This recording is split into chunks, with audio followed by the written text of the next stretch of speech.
আজকের রেসিপিটা তৈরি করার জন্য প্রথমেই দেখুন একটা বাটির মধ্যে 100 গ্রাম গোবিন্দভোগ চাল নিয়ে নিলাম। এবার এই চালের মধ্যে দিয়ে দেব আমি 4 চামচ মুসুরির ডাল। চাল আর ডালটাকে ভালো করে চটকে চটকে 2 থেকে 3 বার আমি ধুয়ে নেব।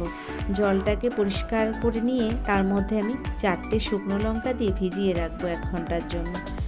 নমস্কার বন্ধুরা, আশা করছি হয়তো সকলেই ভালো আছেন। টিয়ার রান্নাঘর থেকে আমি তন্দ্রা আজ নিয়ে এলাম কুমড়োর ফুলের বড়ার একটা রেসিপি। এটা নতুন কোনো রেসিপি নয়, তো আমি কিভাবে এই রেসিপিটা তৈরি করছি আমার এই ছোট্ট ভিডিওটা আপনারা দেখুন, সঙ্গে থাকুন। আশা করছি আপনাদের ভীষণ ভালো লাগবে। দেখুন, আর চাল আর ডালটাকে ভালো করে আমি ধুয়ে 1 ঘন্টা জলে ভিজিয়ে রেখেছিলাম। চলে এলাম 1 ঘন্টা বাদে চালগুলো জল থেকে তুলে নিয়ে একটা মিক্সির জারের মধ্যে দিয়ে দিচ্ছি। চাল আর ডালটাকে আমি সুন্দর করে বেটে নেব।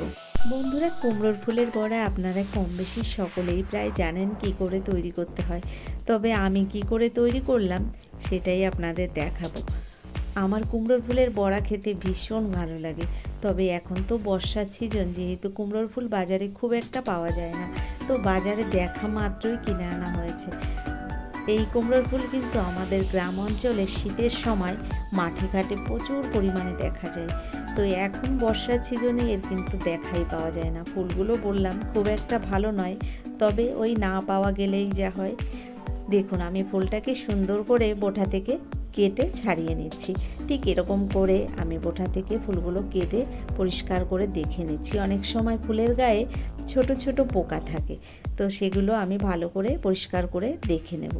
এরপর পরিষ্কার জলে আমি ধুয়ে এখানে দেখুন নিয়ে এলাম ফুলগুলো। তো এবার কি করে আমি বড়াটা তৈরি করব, দেখুন এখানে বেটে নেওয়া চাল আর ডালটা একটা বড় বোলের মধ্যে দিয়ে দিলাম। এর মধ্যে একটু জলও দিয়ে দিলাম মিক্সির বাটিটা ধুয়ে। ভালো করে জলটাকে মিশিয়ে দিলাম একটা চামচ দিয়ে। দেখুন এই পেস্টের মধ্যে স্বাদ মতো এবার দিয়ে দিচ্ছি লবণ। এরপর দিয়ে দিলাম হলুদ গুঁড়ো। লবণ আর হলুদ গুঁড়োটা দেওয়ার পরে এবার দিয়ে দিচ্ছি দেখুন এখানে 1 চামচের 3 ভাগের 1 ভাগ জিরের গুঁড়ো, আর একদম অল্প পরিমাণে দিয়ে দিলাম একটু গরম মশলা গুঁড়ো। ভালো করে এবার এই ব্যাটারের মধ্যে দেখুন সব উপকরণগুলো মিশিয়ে নিচ্ছি একটা চামচ দিয়ে। তো ব্যাটারটা এখানে পুরোপুরি রেডি হয়ে গেছে। এবার আমি বড়াটা কি করে তৈরি করি দেখুন। ব্যাটারটা ভালো করে আমি এখানে রেডি করে নিয়েছি। এবার যে ফুলগুলো আমি পরিষ্কার করে কেটে গুছিয়ে নিয়েছিলাম, এই ফুলগুলো এক এক করে এই ব্যাটারের মধ্যে আমি চুবিয়ে নেব। ব্যাটারটা সুন্দর করে রেডি করে নিয়েছি। এবার একটা একটা ফুল নিয়ে এই ব্যাটারের মধ্যে ভালো করে চুবিয়ে তেলের মধ্যে ছেড়ে দেবো। তো যখন ফুল বেশি থাকে তখন 2টো করে ফুল একসঙ্গে দিয়ে বড়াটা ভেজে নিলে বেশ ভালো লাগে। তবে এখন তো ফুল খুবই কম রয়েছে, যে কারণে আমি একটা একটা ফুল এভাবে ব্যাটারের মধ্যে চুবিয়ে তেলে ছেড়ে দিলাম।